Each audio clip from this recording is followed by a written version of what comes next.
Emergency disrupt system is now active.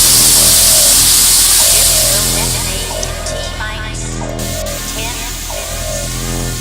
The option to override automatic detonation expires in T-minus 5.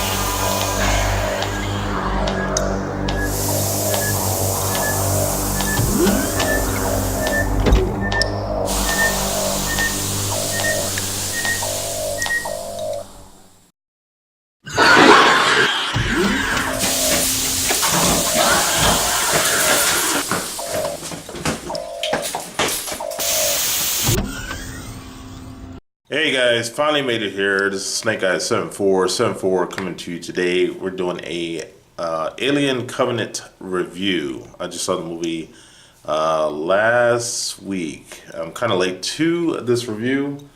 I'm actually in a safe zone besides Xenomorph coming in here and killing me.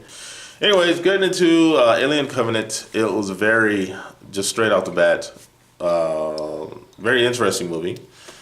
But it was very disappointing. Now, this is going to be a spoiler-free video, so don't worry about it. I'm not going to spoil anything. If you do want to see this movie, then that's up to you. But anyways, going into it, I definitely say right off the bat, don't go see this movie. You're probably wondering why. It looks really cool. That alien looks, looks xenomorphish. He's all doing all this, slobbering, when he's on, the trailer doing all, sitting on the craft. It just became very comical in everything that it did. From the very jump of the thing, there was there was colonists that was trying to colonize another planet. They had a mission to go to one planet. They decided to alter the case and go to a different planet, just basically. And from that actions, everybody kind of did their own thing. Everything got screwed up, through the mission. That's the only thing I could tell you.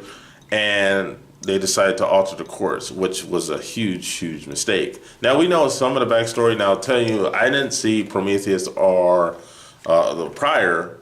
I think the last movie I saw was Alien vs. Predator 2. I think that was the last one I actually saw. But I kind of want to see Prometheus. I still kind of want to see it. Actually, speaking to a friend, he actually said that I should see it. I probably would enjoy Prometheus than seeing this movie here. But even though I heard that wasn't so good, but this one is actually worse. So, just going into it, it was a lot of dumb things. Like I feel like Ridley Scott has lost his touch, and we actually talked about that at the movies too. The best movie I think he's done in a while is Gladiator. So that's the last movie he did that was really good. Any other movie after that is kind of like, I feel like he's falling off. Kind of like we were saying, he's falling off. And George Lucas is falling off. Of course, George Lucas still has his properties and still does his thing. Maybe get some insight, but of course, that's why they've been taking in a different direction, because all those different errors he's been doing.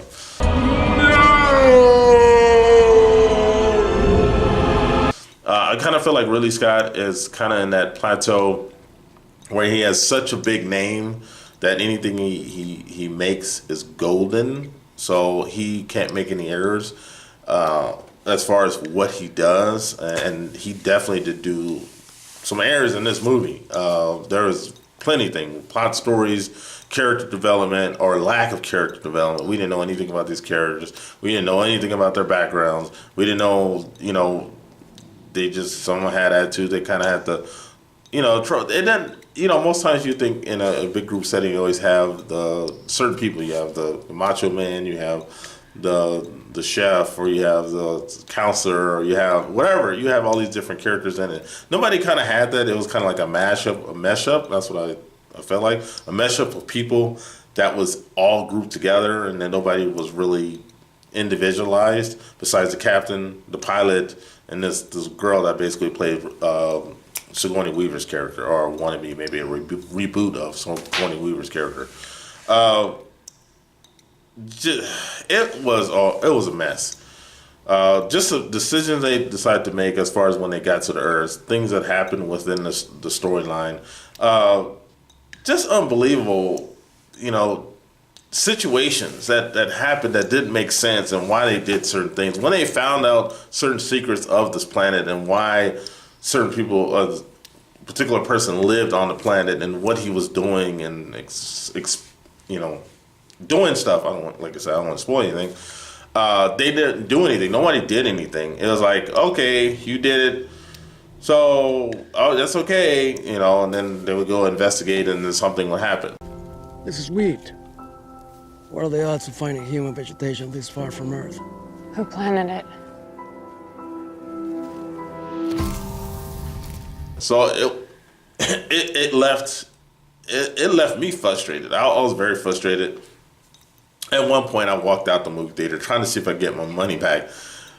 Almost 20 minutes, 20 minutes left in the film, which is a long, long time trying to think that this movie is going to get better and better. It never got better. It actually got worse and worse. The final ending of the movie was not good at all. I mean, I left more angry and frustrated than, like I said, anything else. This movie, like I said, is not worth it. Wait, it's a waste of time. Don't go see this movie. It's horrible. This is a movie I would never Ever watch again. I don't care if it's on Redbox, Fire Stick, anything. If it's just on a weekend, I will change the channel because it's such a bad movie. It just feels like a Jason type. I mean, Jason type movies should be expected, but this one felt like a sci-fi horror film. That's what it is. Hack and slash type movie. It didn't have any type of suspense. It had a lot of characteristics to be suspenseful, to bring these characters together, to have certain development within this, genre, but it didn't. It just left emptiness. It didn't have any type of soul at all. I don't know what to say. I would say, first of all, like I said, don't go see the movie. If you are, don't say I didn't tell you. And then the other thing, I guess I give a score. The score I have to give, man, I'm almost going to an F. I'm not going to say F. I give it a D because I love the lore so much. And that's the only reason why. If it was any other franchise, I probably would give it an F because it was so bad. Anyways, that's about it. There's not much more to say.